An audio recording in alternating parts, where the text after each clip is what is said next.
Hola, buenas tardes. Vamos a dar paso entonces a las Tech Talks que tenemos para el día de hoy. Les quiero dar primero unos anuncios parroquiales. La dinámica de las Tech Talks tienen 10 minutos de presentación, 5 minutos para preguntas una vez terminen la presentación.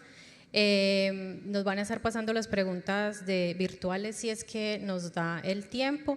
Acá abajo van a tener las pantallas donde van a poder ver la presentación y el tiempo que les queda, va a correr en negativo. También van a estar los evaluadores de las Tech Talks en el público. Mañana va a haber el cierre donde se les van a entregar pues, los reconocimientos a las categorías de las Tech Talks y Flash Talk de primer, segundo y tercer lugar.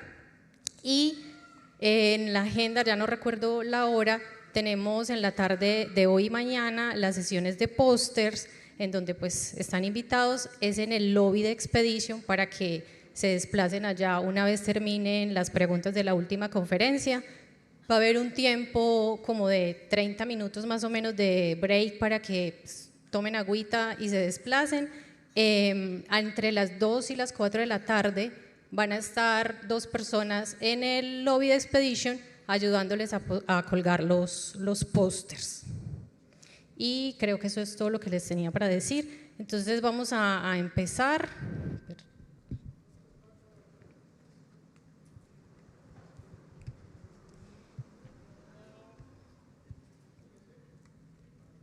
Vamos a empezar con la primera charla de la doctora Cipatli, quien les va a presentar el trabajo que tiene en la unidad de medicina experimental junto con los binomios en los pacientes pediátricos deportistas.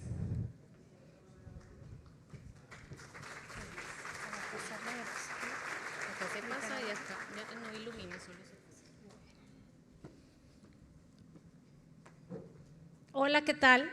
El día de hoy les vamos a presentar un trabajo. Yo soy la doctora Cipatli, yo soy pediatra y soy parte de medicina translacional y junto con la doctora Perla Pérez estudiamos nutrición y el día de hoy quiero presentarles un poquito de lo que hemos estado escuchando durante toda la mañana. Y esto tiene que ver precisamente con este nuevo sistema de clasificación que fue publicado por Lancet, en donde se propone una nueva manera de diagnosticar y clasificar a los pacientes y que esto es específicamente muy importante en la población pediátrica y mucho más en aquellos niños que realizan actividad física como parte de esta mejora de salud. Entonces, pues nosotros conocemos perfectamente que México tiene una alta prevalencia de obesidad, siendo del 37% en niños y esto sube al 41% en adolescentes. Y es súper importante poder incidir en la salud nutricional, ya que lo que nosotros hagamos en estos pacientes va a marcar directamente la calidad de vida metabólica que van a tener estos adultos. Y bueno, hemos estado escuchando también que el tema del problema de obesidad va mucho más allá de la ingesta calórica o de la actividad física, sino que tiene otros factores que son los factores genéticos, pero sobre todo y muy importante también los temas de salud mental, los temas de estrés, el tema del microbioma e incluso algunos factores protectores como pudiera ser la lactancia materna. De tal forma que apenas en febrero del 2025 la Diabetes and Endocrinology Commission de Lancet saca esta nueva clasificación de la que ya nos han estado hablando un poquito y que básicamente lo que habla es sobre esta clasificación que varía de la que tenemos anteriormente. El índice de masa corporal, la realidad es que lo hemos estado usando ampliamente, pero realmente esto fue creado para medir poblaciones y no para medir individuos. Entonces, en esta nueva clasificación, aparte de tomar en cuenta el índice de masa corporal, se toman en cuenta 2 mediciones más, que estas mediciones pueden ser el porcentaje de grasa medido por ya sea bioimpedancia o absorciometría, pero también se puede medir algo más sencillo como es esta circunferencia de la cintura o el índice de cintura-cadera. Aparte de tener estas mediciones, también se toma en cuenta los exámenes de laboratorio, de los cuales nosotros ya conocemos muchos de los biomarcadores que tienen que ver con el colesterol, la glucosa, la LDL, apolipoproteínas, pero también algunos de los síntomas clínicos que en pediatría los más relevantes son aquellos que tienen que ver con apnea del sueño, con disnea de medianos o de grandes esfuerzos y algunos síntomas ortopédicos. Así que, inspirados en esta nueva clasificación, quisimos aplicarla. ¿Qué pasa con los niños mexicanos y con aquellos que son físicamente activos? Así que nosotros reclutamos 273 pacientes.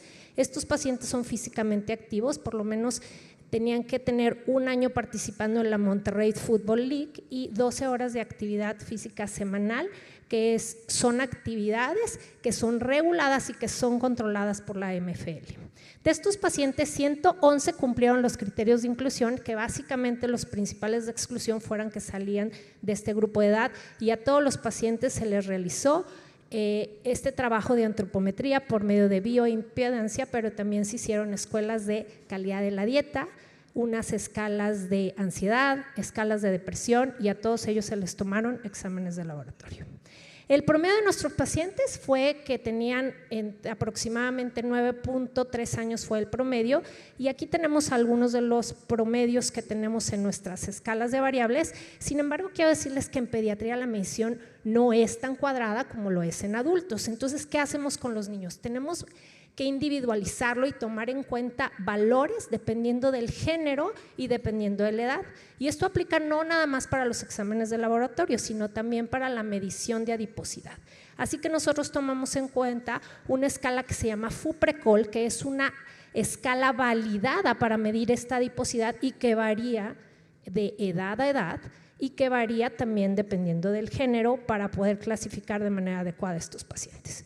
Así que nosotros los clasificamos de la manera tradicional por índice de masa corporal, donde vamos a ver que cuando los niños son clasificados mediante el índice de masa corporal, tenemos una distribución que cambia cuando seguimos utilizando el índice de masa corporal, pero lo dividimos en obesidad, sobrepeso y niños sin obesidad.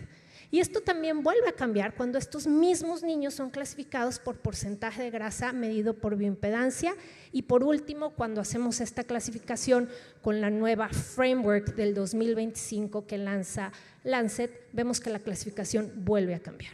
¿Y esto qué pasa? Porque realmente si solo tomamos en cuenta el índice de masa corporal y específicamente niños que son físicamente activos, puede haber sobrediagnósticos, porque no se está tomando en cuenta obviamente la masa muscular, pero también infradiagnósticos, donde puede haber pacientes que pueden quedar en la categoría de un peso normal, sin embargo tener porcentajes de grasa mayores. Cuando nosotros los niños los ponemos en la clasificación que estamos acostumbrados a utilizar, que es el de índice de masa corporal, y que también se toman en cuenta los percentiles para la edad de estos niños, encontramos que 48 niños se encontraban en la clasificación de obesidad, 20 en sobrepeso y 23 en obesidad. Pero aplicando los criterios del porcentaje de grasa, de los datos de laboratorio, de los datos clínicos, vemos que hay una variación y que en esta nueva clasificación se abandona el término de sobrepeso y se adopta este nuevo término que se llama obesidad preclínica, y vamos a ver cómo los niños quedan clasificados de manera diferente. ¿Qué fue lo que encontramos? Primero, que existe una correlación moderada entre cómo estábamos acostumbrados a medirlos y esta nueva clasificación. 20 de los niños que originalmente estaban clasificados como sobrepeso fueron reclasificados en esta nueva clasificación de la que hemos estado hablando. 4 de ellos, que antes estaban como obesos, ahora quedan como no obesos, porque realmente el peso estaba dado por lo que dijimos anteriormente, que era la masa muscular. Pero también encontramos que hay una relación directa entre los niveles de LDL y de apolipoproteína con la nueva clasificación, que con la clasificación previa no se habían diagnosticado. También encontramos algo interesante, que es que la adiposidad medida por bioimpedancia tiene una correlación exacta con el índice cintura-cadera, lo que nos aporta que estos niños puedan ser medidos en cualquier esquema clínico, porque pues no siempre va a haber una bioimpedancia o una absorciometría, con una medida tan sencilla como puede ser medir la cintura y cadera y sacar un índice. Como todos los estudios, nuestros estudios tienen limitaciones, entre ellos, pues la verdad es que sí había más varones que niñas, también en que estamos hablando de niños que son físicamente activos, pero una de las cosas que es más relevante es que es la primera corte que utiliza esta clasificación recién publicada en el 2025 y aparte aplicada a niños y a niños mexicanos. Así que, ¿qué es lo más importante de nuestro estudio? El primero, que es el primero que se aplica y que realmente ya ha llevado a la práctica, porque es muy diferente leerlo en el Lancet que ver qué pasa con nuestros niños en realidad. Encontramos que realmente sí sirve para distinguir la grasa versus la masa muscular, especialmente en niños que son atletas. Que realmente la medición de cintura-cadera es una medida simple de bajo costo y que se puede utilizar con mucha variedad, y que la detección preclínica de obesidad nos puede ayudar a poder hacer intervenciones tempranas y de prevención, como se preguntó anteriormente. Nosotros todas estas muestras vamos a utilizarlas para seguir buscando otros marcadores, específicamente el de mioinositol, pero adoptar este modelo nos ayuda a tomar mejores decisiones, porque no podemos estar hablando de intervenciones y de temas de salud pública, sino primero los diagnosticamos de manera correcta. Y en los niños es bien importante, porque no podemos estigmatizar a un niño exclusivamente por el número que tenga en la báscula. Así que para prevenir un problema de salud, primero tenemos que diagnosticarlo de manera correcta, especialmente en pediatría. Así que la salud nutricional va mucho más allá de un número específicamente, y esto nos hace que tengamos que pensar si tenemos que diagnosticarlos de manera más precisa, dejar a un lado los estigmas y actuar de manera más temprana, pero sobre todo el poder saber que sí hay salud en todas las tallas y que tenemos que ser bien específico en saber dónde tenemos que meter las intervenciones. Muchas gracias.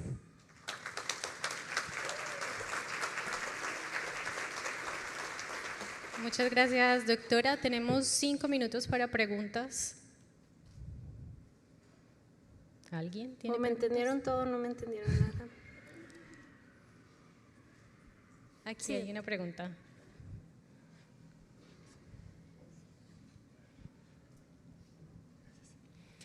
Excelente, doctora. Muchísimas gracias por la presentación. ¿Algún comentario por qué como sesgo en la representación de niños y niñas? ¿Detectaron alguna razón o no? La realidad es que nosotros trabajamos en la Monterrey Football League, que es fútbol americano, y realmente hay más varones inscritos en el fútbol americano que niñas. También, obviamente, incluimos la liga de niñas, pero realmente es por el tipo de población que estudiamos, pero no porque nosotros específicamente lanzáramos un reclutamiento dirigido a varones. Gracias. Aquí hay una pregunta y aquí también. Para la doctora Rosa. Sí, muchas gracias. Yo practico en Francia, yo no soy pediatra. El trabajo mañana, trabajamos con alguien en epidemiología, y esta persona midió la obesidad más bien mediante pliegues. ¿Qué opina de los pliegues en el niño como medidor de masa grasa? La realidad es que es una medida que sí se encuentra validada, sin embargo no es tan fácil la medición de los pliegues en niños. La plicometría tiende a ser difícil y sí se debe diferenciar si es en varones o niñas, especialmente en estas edades, en donde es normal que los niños puedan tener un incremento de la grasa a nivel abdominal, que es una etapa prepuberal, para que después esta distribución de grasa pueda ser de manera adecuada. Entonces sí es bien importante el poder tener la clasificación, no nada más del grupo de edad, sino del tipo de género también, y el poder aplicar que sean niños latinos. Entonces, mientras las gráficas o esta evaluación sea individualizada, sí puede ser tomada en cuenta. Muchísimas gracias por la presentación, bellísimos resultados. Pensando en un contexto más amplio en la parte pediátrica, primeramente quisiera preguntarte qué esperarías de potenciales diferencias de resultados, digamos, en una cohorte pediátrica no necesariamente físicamente activa, como, bueno, primer punto, y como segundo punto, ¿qué planes tienen a futuro ya viendo estos primeros resultados al respecto? Muchas gracias por la pregunta.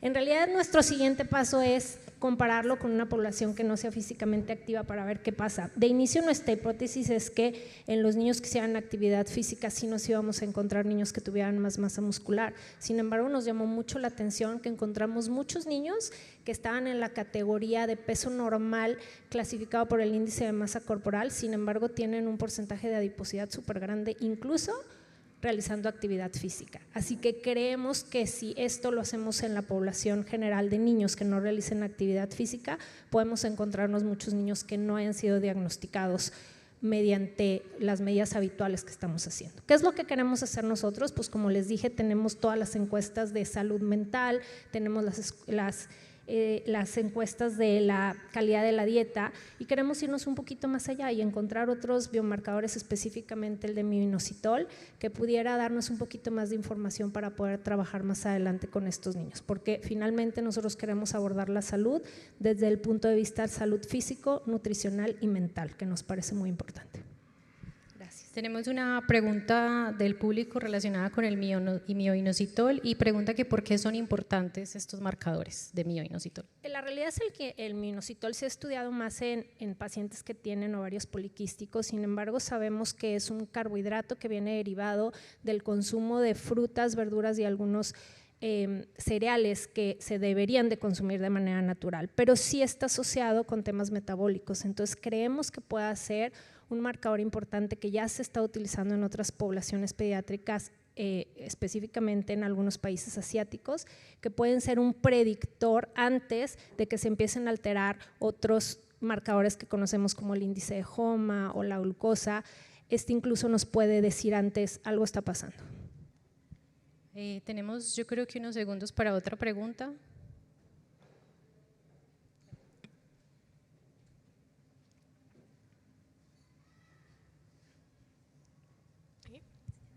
Sí, buen día, muchas gracias por su ponencia y quisiera saber sobre el tema de, dentro de estos niños que ustedes estudiaron, analizaron, los casos de desnutrición que encontraron, porque regularmente se dice que aquel que tiene buen peso tiene buena nutrición, cuando muchas veces es todo lo contrario. Gracias. Súper de acuerdo. La realidad es que para eso nos sirvió el poder hacer el interrogatorio de calidad de la dieta, porque no necesariamente un niño que pudiera cumplir en los percentiles de peso y talla adecuados significa que está adecuadamente nutridos, porque no podemos guiarnos exclusivamente por los números que encontramos. Entonces va a ser bien interesante poder ver qué sale de nuestro análisis de calidad de la dieta para poder terminar de hacer esa definición y poder saber qué pasa con esa malnutrición. Muchas gracias.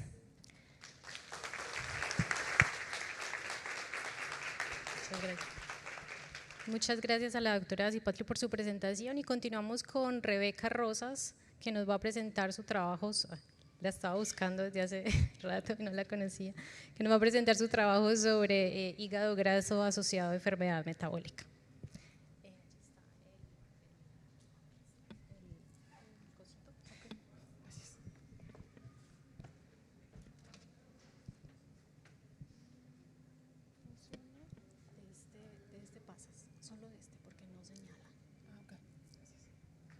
Hola, ¿qué tal? Buenas tardes.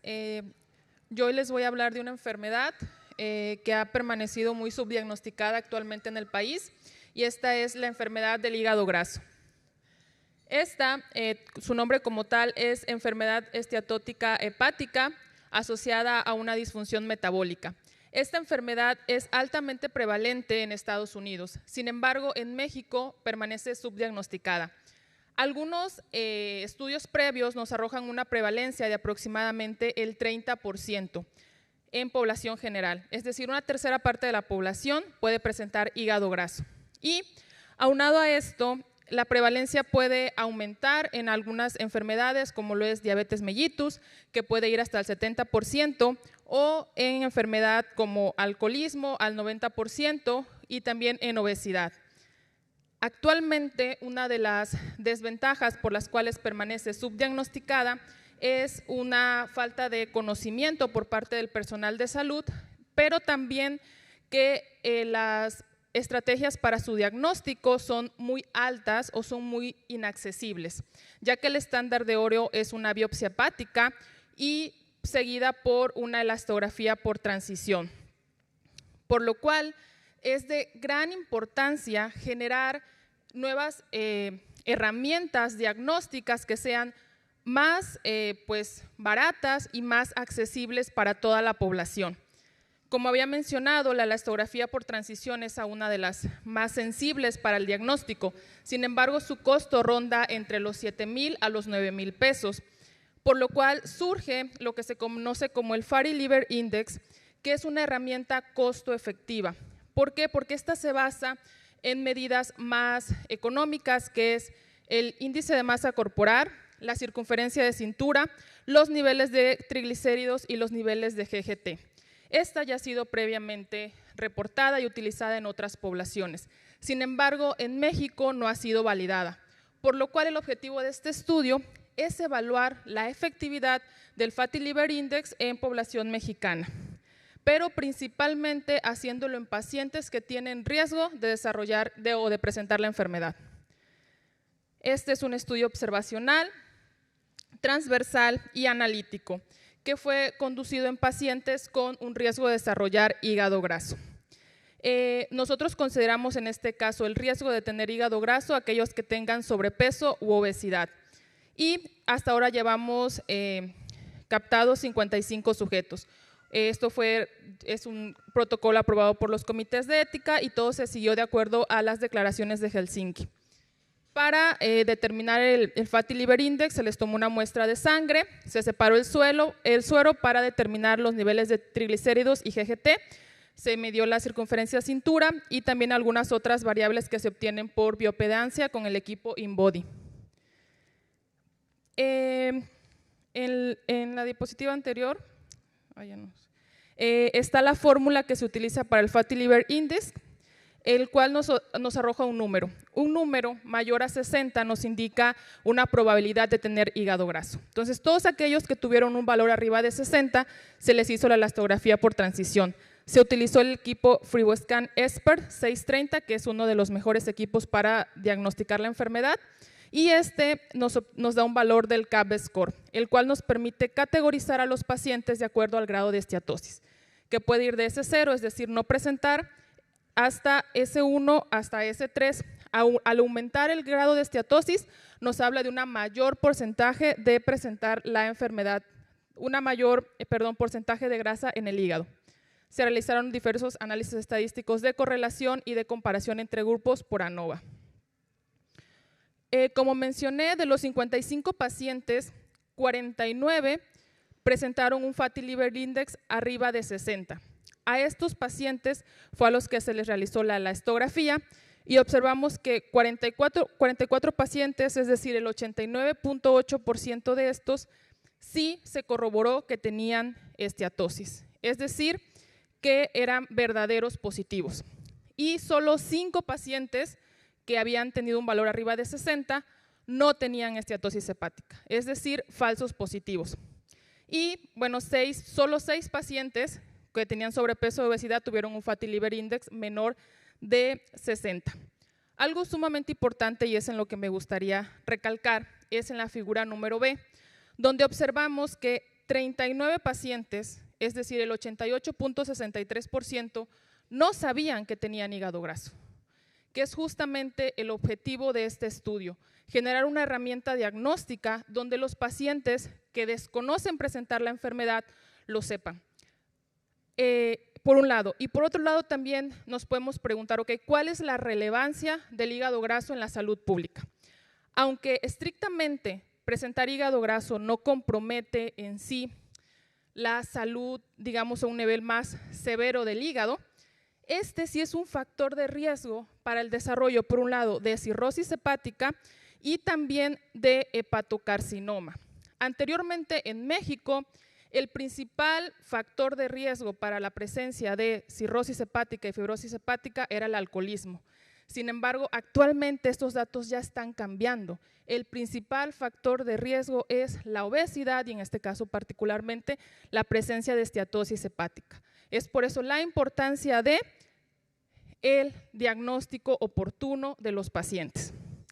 Continuando con la descripción de nuestros pacientes, hasta ahora el 70% han sido mujeres que rondan en una edad de 41 y el 12% tienen diabetes mellitus y el 18% hipertensión.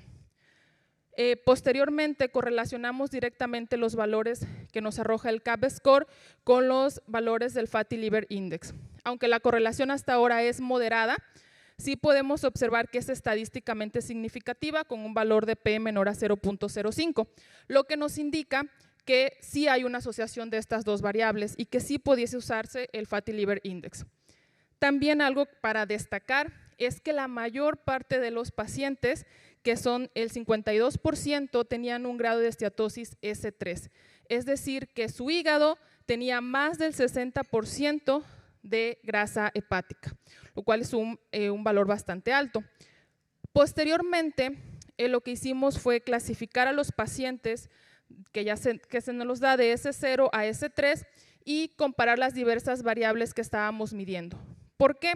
Porque queremos buscar cuáles son las variables que pudiesen predecir de mayor certeza o con mayor grado las diversas, los grados de esteatosis. Hasta ahora nos ha dado una significancia, obviamente, el Fatty Liver Index, la circunferencia de cintura y los niveles de triglicéridos, que son justamente las variables que se incluyen en la fórmula del Fatty Liver Index. Hasta ahora vemos tendencias porque también hemos contemplado probablemente agregar otras variables dentro de la fórmula, como son la grasa visceral, el porcentaje de grasa, el peso, los niveles de glucosa. Sin embargo, con los datos que tenemos hasta ahora, todas estas variables todavía no nos han dado una significancia estadística. Por lo cual, en conclusión, nuestros resultados sí avalan o apoyan el uso del Fatty Liver Index para una detección temprana de la esteatosis hepática en individuos obesos. Así, también estos resultados están alineados justamente con los esfuerzos actuales del gobierno federal para la prevención, el manejo y el tratamiento de enfermedades altamente prevalentes. Por último, me gustaría aclarar que este es un estudio que todavía está en proceso. Estamos buscando aumentar el tamaño de la población, así como hasta ahorita estamos evaluando solamente los verdaderos positivos, es decir, aquellos que tienen un Fatty Liver Index arriba de 60. Sin embargo, también nuestro objetivo es evaluar aquellos que tuvieron un valor menor a 60. También hacerle la elastografía, es decir, para saber cuando el Fatty Liver Index me dice que sí tiene esteatosis, corroborar que sí tiene. Y también cuando me dice que no tiene esteatosis, corroborar que no tiene esteatosis. Muchas gracias.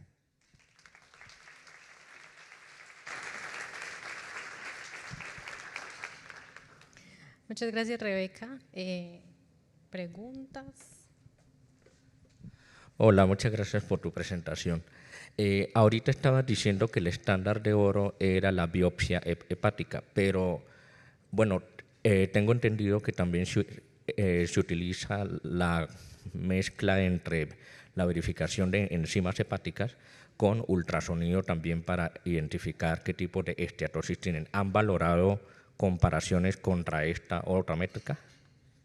Sí, justamente con lo de las enzimas hepáticas, porque la elastografía por un lado nos mide esteatosis, pero también nos mide fibrosis. Y justamente cuando hablamos ya de una modificación en las enzimas hepáticas, ya estamos hablando ya de un proceso ya de inflamación, donde ya hablamos más que de MAFLD, ya hablamos de MASH. Entonces, de momento todavía no estamos considerando las enzimas hepáticas como tal para la prueba, no. Justamente porque ya se ha visto que se asocian más con MASH, ya con la presencia de inflamación. Y ya por último, tú dices que bueno, que posiblemente al incrementar el número de muestras ya observes de pronto más tendencia con ciertas variables.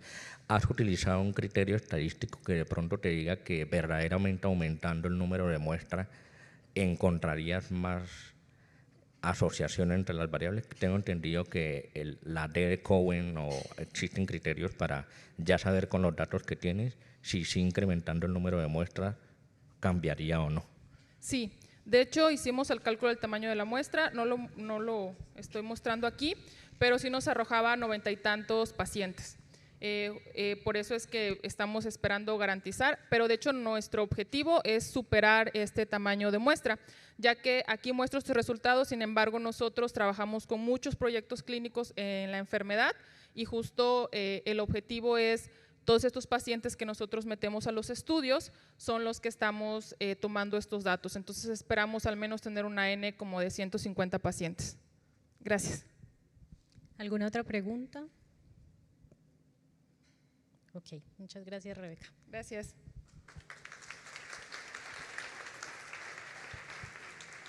Vamos a continuar con la presentación de Helen Lorenzo. Ella nos va a presentar su trabajo como investigadora postdoctoral en el Instituto de Obesidad en la unidad de dispositivos médicos, su trabajo que es sobre adipocitos y pipargama. Muchas gracias. Y ahí está el…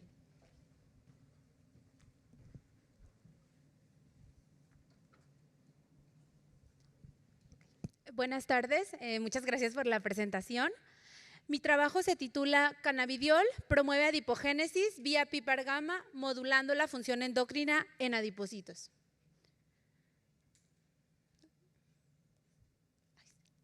El tejido adiposo es un componente esencial y fundamental para el mantenimiento de la homeostasis energética del cuerpo. Su principal función es el almacenamiento de energía en forma de triglicéridos. Además, posee actividad endocrina, produciendo y liberando adipocinas como leptina y adiponectina que regulan el metabolismo y contribuyen al mantenimiento de la homeostasis. Está formado principalmente por adipocitos, células que se derivan de su precursor preadipocitos. De acuerdo a su morfología, a su función y a sus características moleculares, se clasifican en adipocitos blancos, pardos y beige. Bajo condiciones fisiológicas saludables, el tejido adiposo almacena la energía dentro de los adipocitos en forma de triglicéridos. Esto lo hace a través de un proceso de hiperplasia, que da lugar a la formación de nuevos adipocitos en un proceso de adipogénesis que mantiene un estado antiinflamatorio. Sin embargo, en condiciones fisiológicas no saludables, como en el aumento en la ingesta de nutrientes que a largo plazo provoca obesidad, el tejido adiposo se ve interrumpido y adquiere características anormales, como el aumento del tamaño de los adipocitos en forma de hiperplasia. Esto genera inflamación crónica que se caracteriza por un aumento de leptina y una disminución de adiponectina. Tratamientos de vanguardia para el tratamiento de obesidad proponen modular al tejido adiposo para regresarlo a un estado saludable.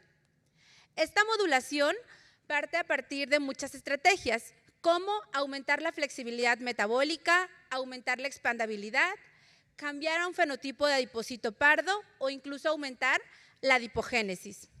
Procesos que se han descrito en mecanismos celulares como exposición crónica al frío, ejercicio de alto rendimiento, regulación por hormonas y recientemente en moléculas derivadas de productos naturales. En este sentido, una molécula de interés para nuestro grupo de investigación es el cannabidiol, gracias a sus amplias propiedades biológicas como su actividad antioxidante, antiinflamatorio y cardioprotector. De hecho, recientemente se publicó que CBD puede interactuar con pipargama. Pipargama es el regulador maestro de la adipogénesis. Otros grupos de investigación han demostrado que CBD aumenta la cantidad de lípidos en células mesenquimales humanas y de ratón. Por otro lado, otra investigación reportó que inhibe la producción de lípidos en los adipocitos, aumentando la expresión de genes de adipocitos pardos. En este sentido, nuestro grupo de investigación se preguntó cómo el cannabidiol puede modular a los adipocitos, tanto en función como en fenotipo, y de qué manera este puede modular al tejido adiposo y ser un potencial tratamiento en obesidad. Para responder esta pregunta, nosotros nos planteamos la siguiente estrategia experimental. Primeramente, establecimos un protocolo de diferenciación y posteriormente evaluamos el efecto de CBD, tanto a nivel bioquímico, evaluando la cantidad de lípidos, molecular y funcional. Estos fueron nuestros principales hallazgos. En la estrategia se muestra la estrategia de diferenciación, en donde se utilizó un cóctel de diferenciación que incluye insulina, dexametasona y BMX en la línea celular 3T3L1. Podemos observar en las imágenes representativas que las células sin estímulo adipogénico no cambiaron su morfología, mientras que las que sí lo recibieron aumentaron la frecuencia y tamaño de las gotas lipídicas. De manera cuantitativa podemos observar que hay una tendencia tiempo dependiente. De igual manera, esto correlacionó con el aumento de los triglicéridos. De manera molecular, analizamos mediante qPCR la expresión de PREF1, un marcador inhibidor de la adipogénesis, pipargama, un activador de la adipogénesis o el regulador maestro de la adipogénesis, y de las dos principales adiposinas producidas por los adipocitos, tanto leptina como adiponectina. Observamos una disminución del inhibidor de la adipogénesis y un aumento de PPAR gamma y de las adiposinas. Esto correlacionó con un aumento en la cuantificación en el sobrenadante de las células. Entonces, esto nos permitió establecer que teníamos un modelo para diferenciar preadipocitos a adipocitos durante la adipogénesis. Entonces, una vez establecido el protocolo, evaluamos el efecto de CBD. Primeramente, realizamos un análisis de citotoxicidad que se muestra en la gráfica en Y la viabilidad y en X concentraciones crecientes. Observamos una citotoxicidad tiempo y concentración dependiente. Interesantemente, la concentración de 10 micromolar fue la concentración máxima a la que no hubo afecciones de la viabilidad, por lo tanto se utilizó para los experimentos posteriores. A esta concentración lo añadimos a nuestra estrategia experimental, teniendo un grupo control únicamente con el estímulo adipogénico, el grupo tratado con CBD y rosiglitazona como control positivo, ya que también activa PPAR gamma. En nuestro análisis morfológico observamos que no había cambios en la morfología de las células tratadas con CBD respecto al control. Rosiglitazona también mostró esto. En el análisis de triglicéridos observamos que tanto el grupo con CBD como con rosiglitazona aumentaron la cantidad de triglicéridos respecto al control. Esto correlacionó con el aumento de las gotas lipídicas. En las imágenes representativas podemos observar que tanto al día 10 como al día 14, respecto a sus controles, los grupos con CBD aumentan la intensidad de este colorante que es rojo lodoso. De manera cuantitativa podemos ver que hay una diferencia altamente significativa y cuando aumentamos la frecuencia y el tamaño de estas gotas lipídicas que se realizó por ImageJ, podemos ver que en el rango de 5 a 20 micrómetros cuadrados, el grupo con CBD aumentó el tamaño de estas gotas respecto al control. Esto correlacionó con nuestros análisis moleculares, en donde vemos que el grupo con CBD respecto al control tuvo una menor expresión de PREF1, un aumento de PPAR gamma, al igual que de su coactivador PGC1 alfa, sin observar cambios en la expresión de PRDM16, un marcador de adipocitos beige. Además, analizamos también marcadores de adipocitos pardos como UCP1, CIDEA y TIMEN26, solo en donde observamos diferencia significativa únicamente en ciertos puntos. Esto nos sugiere entonces que el CBD podría inducir biogénesis mitocondrial y promover el pardeamiento de los adipocitos blancos. Para ello, decidimos realizar un análisis del consumo de oxígeno. Esto se realizó mediante oximetría y en la gráfica de la izquierda se muestra en negro el grupo control y en gris el grupo con CBD al día 10 y del lado derecho la gráfica al día 14.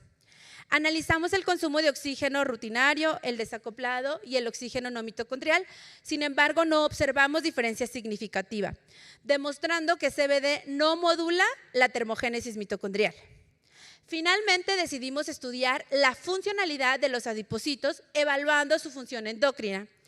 Analizamos los transcritos de adiponectina, leptina y FGF21, adipocinas también producidas por los adipocitos. No observamos diferencias significativas a nivel de transcrito. Sin embargo, cuando cuantificamos estas en el sobrenadante, hubo un aumento de la adiponectina, la citosina antiinflamatoria y una disminución de la leptina, una citosina proinflamatoria. Entonces, estos hallazgos nos permiten concluir que durante el proceso de adipogénesis, CBD aumenta la expresión de los marcadores de adipocitos blancos, inhibiendo la adipogénesis, y esto promueve un aumento de la frecuencia tamaño de gotas lipídicas, promoviendo un fenotipo antiinflamatorio en los adipocitos. De alguna manera, esto puede contribuir a la modulación de tejido adiposo y restablecerlo a un estado más funcional. Nuestros principales hallazgos, nuestras perspectivas son evaluarlo en modelos más complejos como en modelos ex vivo y en modelos in vivo de obesidad. Finalmente, quisiera agradecer a todo el grupo de investigación y a todas las personas que de alguna manera han contribuido para la realización de este proyecto. A todos ustedes, muchas gracias.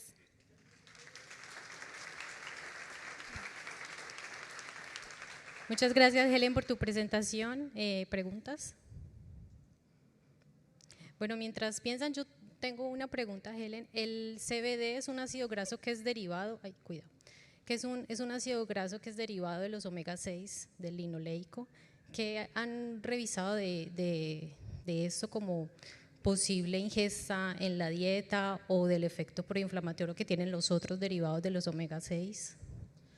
Bueno, no sabía que era que era considerado como un ácido graso. Es interesante y desde esa perspectiva no lo hemos evaluado. Realmente en la dieta no se ingiere, salvo pues en algunos productos como… Se va a ingerir el precursor, pero de pronto entender cuál es la conversión, así como se convierte el linolénico a DHA, cuál es la conversión de omega 6 a cannabidiol. Bueno, sí, no lo hemos considerado porque definitivamente la forma en que utilizamos nosotros el CBD es de forma farmacológica, de forma sintética. En realidad nosotros lo que damos es directamente la molécula sin precursores ni de manera aislada. Entonces, en ese sentido no lo hemos evaluado. Sería interesante contemplar esas otras perspectivas. Muchas gracias, Erika. ¿Alguna pregunta? Pero ya, Emanuel. Sí, gracias. Si entendí bien, en tus estudios de toxicidad viste que hasta 10 micromolar todavía no había un efecto, ¿verdad?, en la viabilidad celular, pero no sé si están considerando trabajar, porque vi que hasta en 1 micromolar pues no había toxicidad también, obviamente. Entonces, ¿podrías clarificar por qué 10 y no irse hacia cantidades menores? Sí, de hecho, bueno, es muy interesante la pregunta y en un principio comenzamos con los experimentos a las concentraciones de 0.1, 1 y 10 micromolar durante el efecto hipogénico y observamos la misma tendencia, aumento de triglicéridos y el aumento de gotas lipídicas. El análisis molecular y funcional ya no lo realizamos a las otras concentraciones, pues decidimos utilizar la concentración mayor, que sería como la que pensaríamos que tuviera una mayor efectividad, pero sin embargo utilizar concentraciones menores nos hablaría de una selectividad de la molécula hacia el blanco, que sería pipergama. Muy interesante, gracias. ¿Alguna otra pregunta? Helen, muchas gracias. Gracias.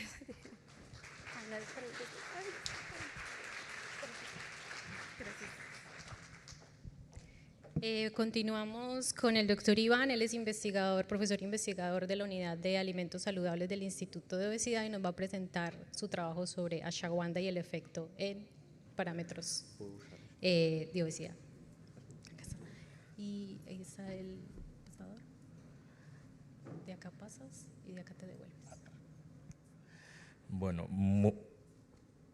muy buenos días a todos. Les voy a presentar un trabajo que hemos hecho en conjunto con investigadores e investigadoras de la Universidad de Monterrey, la Universidad Autónoma de Nuevo León y el Centro Universitario de los Valles de la Universidad de Guadalajara, y esto surgió pues por el interés de que pues ya actualmente es conocida que la obesidad es una condición multifactorial.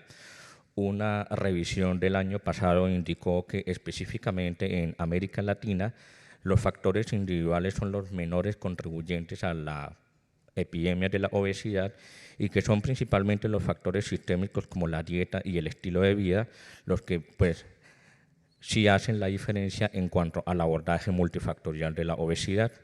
En cuanto a la dieta, pues México, al igual que otros países de América, es un país que es privilegiado por la alta diversidad de fuentes alimenticias, principalmente pues productos de origen más tradicional o natural, y entre esos nos surgió el interés del uso, por ejemplo, de los suplementos herbales, que son de alta aceptación en América Latina, debido a que son percibidos por las personas como productos más naturales, a veces vienen de alguna tradición familiar, o a veces se consideran que son más asequibles que, por ejemplo, la adquisición de algunos tratamientos médicos o medicamentos. Entonces, específicamente de estos suplementos, uno que es muy utilizado hoy entre muchas personas es la ashwagandha. Es un producto de origen indio y está considerado por la COFEPRIS como uno de las alternativas herbales más utilizadas por los mexicanos, que de pronto no tienen el contexto o el acceso a otros tratamientos distintos para pues, diversas condiciones. Se ha asociado la ashwagandha como una planta que podría tener ciertos efectos antiinflamatorios, principalmente ha sido utilizada, por ejemplo, en un abordaje no tradicional de la diabetes, y dentro de nuestro grupo de trabajo pues, nos surgió el interés específicamente en cuanto a obesidad y parámetros asociados al sobrepeso. Actualmente en la búsqueda que hicimos no existen estudios clínicos que validen que verdaderamente esta planta tiene un efecto no tóxico y además en la disminución de parámetros de obesidad en poblaciones que padezcan obesidad y sobrepeso. Por lo tanto, la hipótesis que nos planteamos es que la administración de esta planta en adultos con obesidad y sobrepeso en México podría disminuir algunos parámetros asociados a obesidad. Entonces, para este estudio hicimos un muestreo a conveniencia, específicamente fue a doble ciego, aleatorizado y utilizando como control un placebo que eran píldoras o de almidón de arroz. Entre los criterios de inclusión están estos parámetros. Quisimos excluir a aquellas personas que, por ejemplo, tuvieran algún diagnóstico de diabetes tipo 2, hipertensión o hipersensibilidad a las solanáceas, puesto que esta planta es una solanácea, al igual que, por ejemplo, el tomate o la papa. Inicialmente empezamos con 50 personas, no cumplieron con los criterios de inclusión 7. Al finalizar, pues nos quedamos con 43 que fueron aleatorizados en dos grupos, un grupo control que consumió este placebo y un grupo experimental que consumió una dosis específica de esta planta. El tratamiento o la intervención fue por hasta 40 días, consumieron un total de 500 miligramos de la hoja entera por día. A los pacientes, a las personas que participaron en el estudio, tras aprobación del Comité de Bioética y firma de un consentimiento informado, se les indicó cómo consumir estas tabletas al principio del día y se hicieron algunas mediciones de parámetros antropométricos como el peso corporal y la altura para calcular el índice de masa corporal, circunferencia de cintura, la presión arterial inicial y algunos parámetros bioquímicos en sangre como glucosa, el colesterol total, las fracciones del colesterol, HDL y LDL y los triglicéridos. Entonces, entre los principales resultados sociodemográficos que encontramos específicamente en esta población, en su mayoría de mujeres, es que había un porcentaje bajo de personas que tenían el hábito del tabaquismo, y un porcentaje alto de personas, más del 50%, que tenían un historial familiar de obesidad o diabetes tipo 2. Sorprendentemente, encontramos que en promedio el 66% de los participantes indicaron que tenían una alta actividad física. En cuanto a los parámetros bioquímicos de base, no hubo diferencias pues, significativas tanto entre los participantes del grupo placebo al inicio de la intervención como los que consumieron las tabletas de la planta en cuanto a su peso inicial, circunferencia de cintura o índice de masa corporal, lo cual homologa los dos grupos para encontrar si existe verdaderamente una influencia de la planta en algunos parámetros que evaluamos. Específicamente, los únicos parámetros de los que encontramos diferencias estadísticamente significativas fueron para el colesterol total. En los gráficos estoy mostrando la diferencia entre el inicio y el final para los que consumieron el placebo y la intervención. Como pueden observar, en colesterol total y en la fracción HDL, encontramos que efectivamente los participantes que consumen por 40 días estas cápsulas sí tienen una disminución en estos parámetros e incremento en HDL. Se ha indicado en la literatura, en modelos preclínicos, que algunos compuestos bioactivos de ashwagandha, específicamente huitaferina A, que hacen parte de un conjunto colectivo de compuestos que son los huitanólidos, posiblemente incida en el sistema nervioso central para estimular un proceso de pardeamiento de adipocitos, lo cual de manera conjunta contribuye a un incremento de la oxidación lipídica, disminución de la adiposidad e incremento de la ingesta calórica. Este gráfico como tal no fue una investigación que hicimos, Es una manera que hemos encontrado de posiblemente explicar estos efectos. Sabemos que hacen falta más estudios específicos en esta población para determinar si verdaderamente esto está sucediendo. No encontramos ningún parámetro tóxico. De hecho, la dosis que utilizamos es bastante menor a otras que han sido utilizadas en su conversión de experimentos con animales hacia humanos. Y particularmente encontramos que para la glucosa, pues, que es una de las características que más se le han atribuido a esta planta en cuanto al posible tratamiento de diabetes, pues definitivamente el grupo con esta intervención, algunos de los pacientes sí mostraron una disminución significativa de la glucosa. Se ha vinculado que todo este conjunto de compuestos bioactivos de ashwagandha junto con algunos flavonoides posiblemente inciden en la expresión de algunos genes asociados, por ejemplo, a la translocación del receptor de GLUT4 en adipocitos 3T3L1. Esto no ha sido hecho en ninguna demostración clínica, simplemente en estudios preclínicos, y ha sido parcialmente demostrado en el modelo de animal de C. elegans. Entonces, lo que hemos concluido con este estudio es que definitivamente sí disminuye algunos parámetros asociados a obesidad y sobrepeso en esta población en particular. Se necesitan más estudios para verdaderamente validar estos efectos, más estudios mecanísticos. Desafortunadamente, muchos de estos tratamientos herbales son consumidos indiscriminadamente por la población sin tener en cuenta los posibles efectos tóxicos que puedan tener. Específicamente para esta cantidad, por este tiempo, no encontramos efectos tóxicos, pero sería interesante ver si un consumo a largo plazo verdaderamente sí genera estos efectos como se ha demostrado con otras plantas. Y muchas gracias.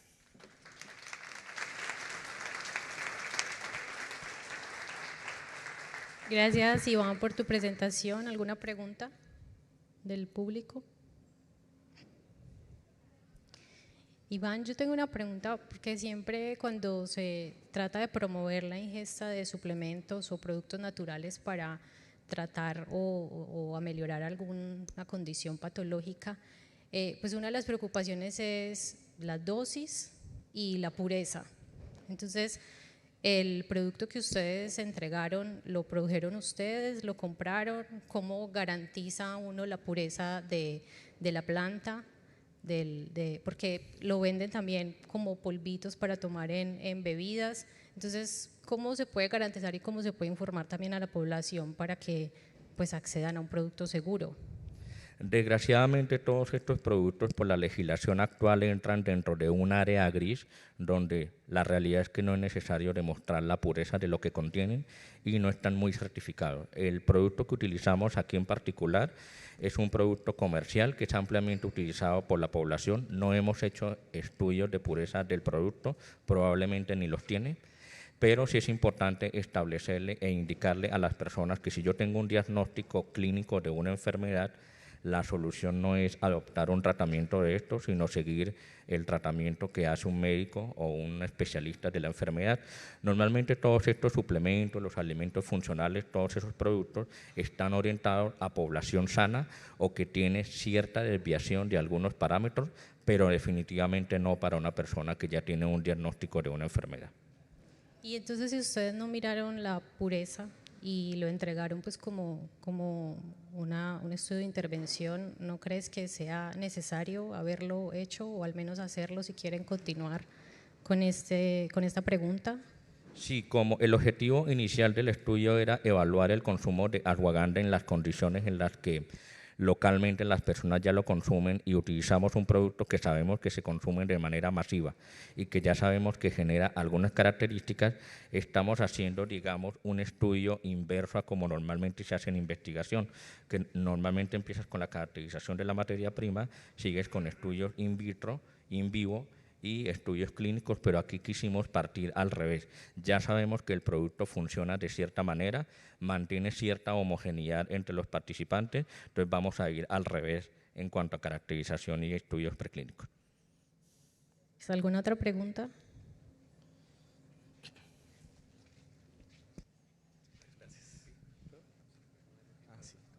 Hola, buenas tardes. Yo quería preguntarte sobre la hipótesis que tienen del su funcionamiento a través del sistema nervioso central. Bueno, lo que se ha encontrado en este estudio no es la única hipótesis que hay, no es el único tipo de compuestos que están presentes en ashwagandha. Este estudio indicó que definitivamente impacta de manera como un neurotransmisor. El neurotransmisor ejerce cierta influencia en la modificación de la expresión de algunos genes que están asociadas al pardeamiento de adipocitos, pero el estudio se ha hecho totalmente in vitro con células 3T3. Lo que se asume es que como son alcaloides y tienen influencia en el sistema nervioso central, esto genera una serie de neurotransmisores que posiblemente inciden sobre el tejido adiposo. Pero todo este estudio que se hizo totalmente in vitro. Sé que utilizaron células del sistema nervioso, las trataron con la sustancia y el sobrenadante fue utilizado posteriormente en preadipocitos. Pero digamos que los autores no logran explicar pues cuál es la conexión en un sistema de verdaderamente haya ese flujo directamente hasta el tejido adiposo.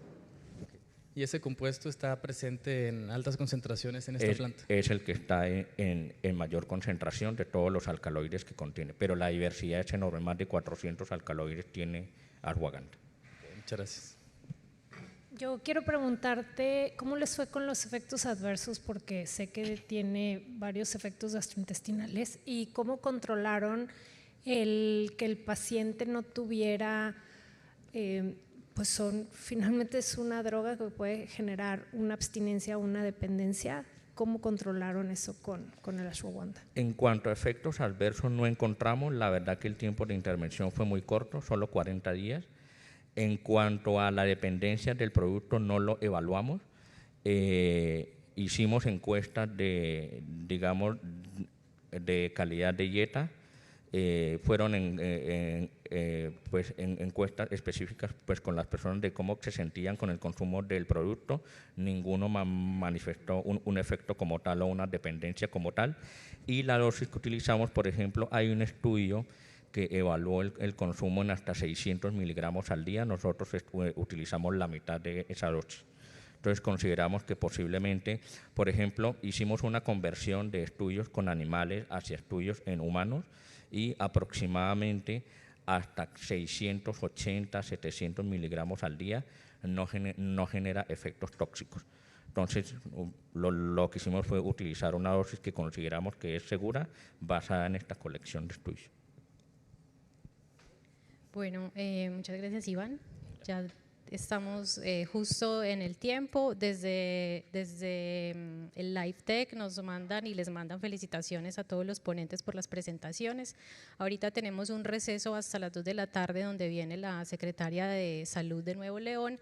Les recuerdo que entre 2 y 4 de la tarde tenemos el espacio para que puedan poner los pósters en las mamparas en el lobby de Expedition. Y que mañana a las 5 de la tarde es el cierre donde va a haber la premiación tanto de las Tech Talks como de los pósters para que los que presentaron hoy lo recuerden y se presenten mañana en Expedition. Así que muchísimas gracias.